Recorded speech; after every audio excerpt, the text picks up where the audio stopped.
تو اہل بیت کا مقام ہے. اگر اس کے دروازے کے نوکروں اور غلاموں کو دیکھا جائے فوٹو دیتا ہے وہ بھی کر دیتے ہیں. جو ان سے جڑ جاتا اس کی عبادت اپنے دربار میں پہنچایا جاتی ہے. اہل بیت کے جاننے والوں کی پہچان کیا سمجھتا ہے؟ جو یہ پسند کرے وہ پسند کرے, جو جس چیز کو یہ ناپسند کرے اسے وہ ناپسند کرے. اگر میں دور سے بیٹھا ہوا بغیر عمل کے اہل بیت کے فضائل میں عمل کرتا رہوں, خوب علی علی کرتا رہوں, لیکن جو علی پسند کرے جاننا ہونا وہ دیکھا ہے. آپ غور کریں, مثال کے طور پر ایک نئی گاڑی ہے, کسی کمپنی نے بہت اچھی گاڑی دکھائی, آپ دیکھا بڑی گاڑی نکالی, بڑی شاندار گاڑی, بڑی بہترین اس کے اندر ہے, یہ چیز اس کے اندر, یہ فیکٹر اس کے اندر, یہ اس کے اندر ہے. آپ باہر سے کھڑے ہو کر اس کی تعریف کر رہے ہیں, کیا کہنا کیا گاڑی بنائی ہے, کیا خوبصورت گاڑی بنائی ہے, کیا شاندار گاڑی بنائی ہے. تو کیا یہ تعریف آپ کے کام آ جائے گی؟ آپ کہاں کھڑے ہو تعریف کر رہے ہیں, یہ آپ کے کام آئے گی؟ کبھی کام نہیں آئے گی. مگر آپ اس گاڑی کے اندر بیٹھ جائیے, آپ اس گاڑی کے ابھی باہر سے کھڑے ہو تعریف کر رہے تھے, اب آپ اس گاڑی کے اندر بیٹھ جائیے, اب جو بیٹھا گاڑی چلی تو ہم بھی چلے, گاڑی مڑی تو ہم بھی مڑے, گاڑی تیز چلی تو ہم بھی تیز چلے, گاڑی رکی تو ہم بھی رکے. سمجھ میں آئی؟ اہل بیت کے فضائل دور سے پڑھنے میں کوئی فائدہ نہیں ہے, بلکہ ان کی محبت کی کشتی میں سوار ہونا پڑے گا. اور جہاں جہاں اہل بیت چلیں گے وہاں ہمیں چلنا پڑے گا, جہاں اہل بیت مڑیں گے وہاں مڑنا پڑے گا, اور جہاں یہ رکیں گے وہاں رکنے کا نام محبت ہے.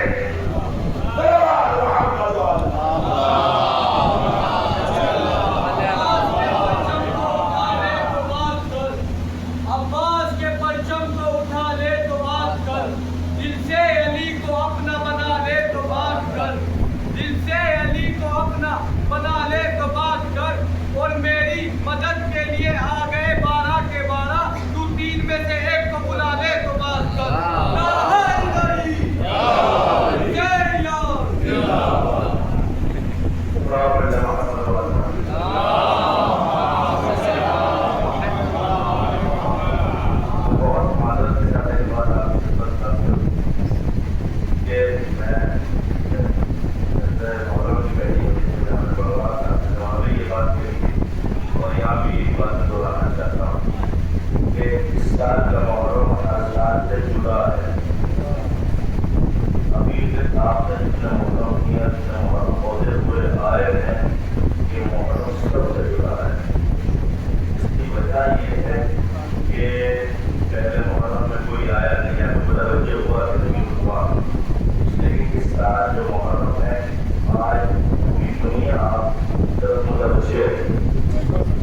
آپ کے بارے میں جو ہے تحقیق ہوتا جا رہا ہے کہ اتنی چھوٹی سی قوم میں اتنا بڑا کام کر گئی. یہ قوم کیا ہے تو میں جاننا چاہیے کہ رہبر موقف کی شہادت نے ایک کام اور بھی کیا ہے, وہ یہ کیا ہے کہ جو صدیوں سے لوگوں نے نفرت کی کھائی بولی تھی وہ رہبر کی شہادت سے پھول کی ہے. یا دوسری طرف کے لوگ آپ کی طرف آ رہے ہیں, لہٰذا تکبر کے نام پر ایسے بےہودہ باتوں آیا ہوا واپس پڑ جائے.